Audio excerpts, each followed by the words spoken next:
Hello everyone, welcome to the next session on Advanced Answers Workbench tutorials. In this session, we will analyze a gate valve for its thermal analysis. We will start by double-clicking on Steady State Thermal module.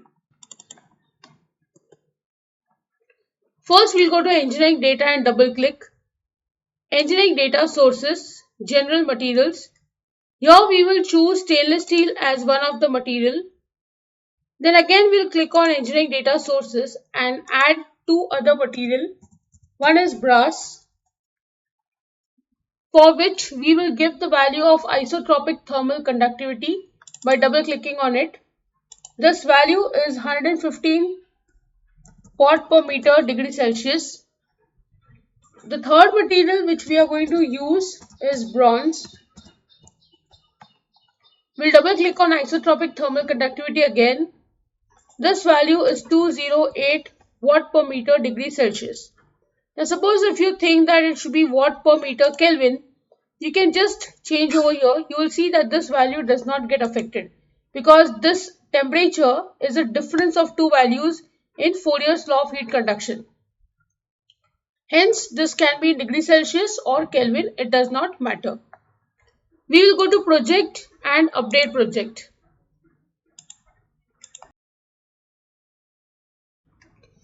Next, I'll go to geometry and right click. I will directly import the model of the valve that I'm going to analyze. Then I'll go to the option of model and double click. Then we'll go to geometry and click on this plus sign.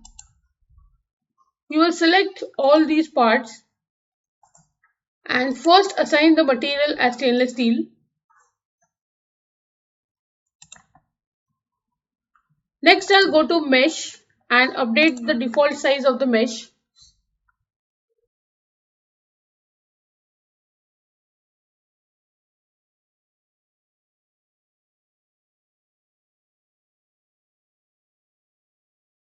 Then I'll go to steady state thermal and right click here and insert temperature. First we'll insert temperature on the outer surface. So let's select the outer surface by clicking on this face option.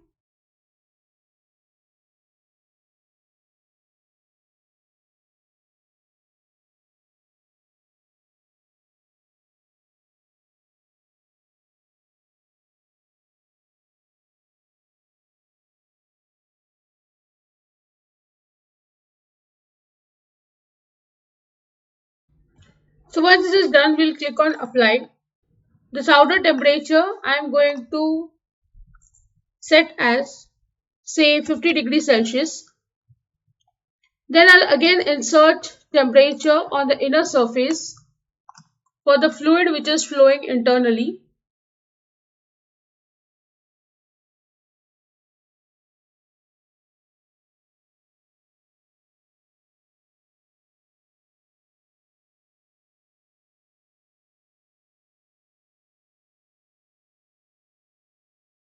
This will be a lower temperature of the fluid. So say this is 16 degrees Celsius.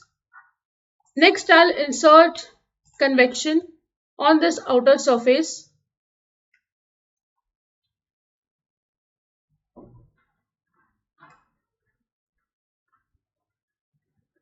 Convection is given when there is air outside it. So I will give convection over here.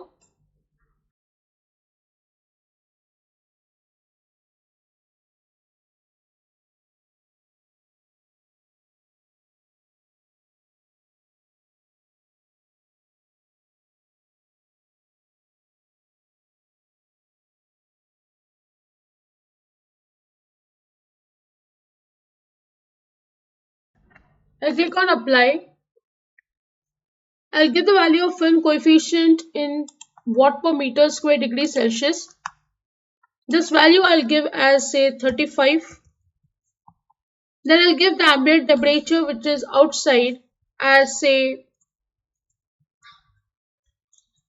50 degrees Celsius, which is this temperature that I have given on the outer surface. This is of the air outside.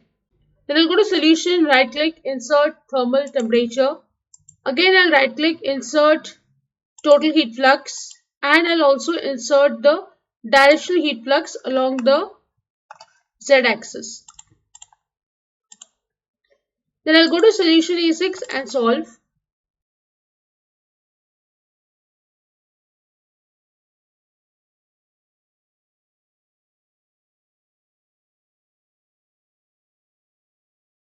First I'll click on temperature. So you can see here there is a variation of temperature on this face. Maximum temperature being 50.564, minimum is 15.58 degrees Celsius. Next I'll click on total heat flux. This is the total heat flux over the body. Maximum value is 2 into 10 raised to 5 watt per meter square. Minimum is 1.346 into 10 raised to minus 10 watt per meter square. Then we'll click on directional heat flux. The maximum value along z-axis is 1.61 watt per meter square. Minimum is minus 1.87 into 10 raised to 5. So this is along the z-axis. For the material stainless steel. Now we will select all of these materials and change the material to brass. We'll go to solution again and solve.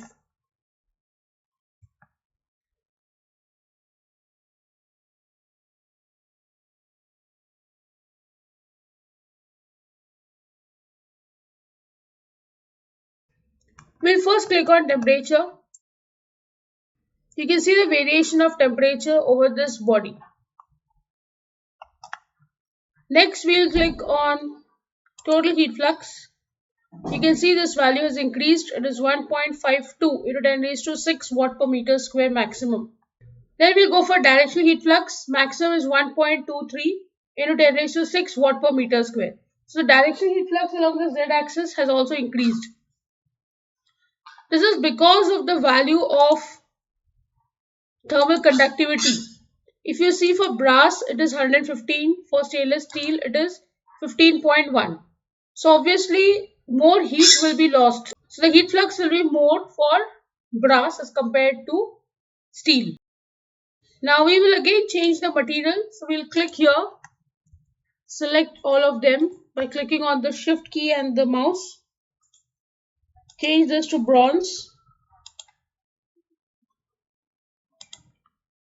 Then we'll go to solution again and solve.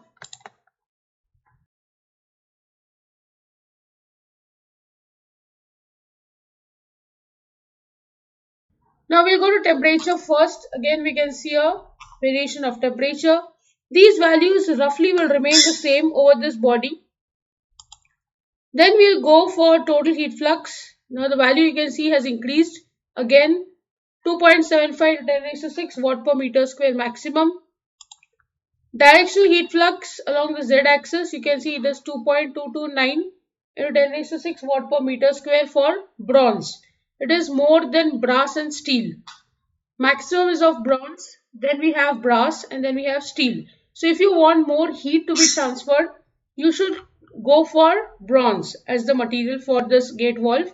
If you want an average value, you can go for brass, and if you want very less heat transfer, then you should go for steel. Again, it depends on the cost which is going to be involved. If you don't want to spend much, you can go for stainless steel. So accordingly, you can decide based on your requirement and the amount that you want to invest. And also you can check for its static structure analysis such that you know what is the strength, life, safety factor, and accordingly you can decide on the material. With this, I end the session. I hope you have understood the analysis. If you have any doubt, please write to me in the comment section. Don't forget to like, share and subscribe to the channel. Hit the bell icon for latest video updates. See you in the next session. Thank you.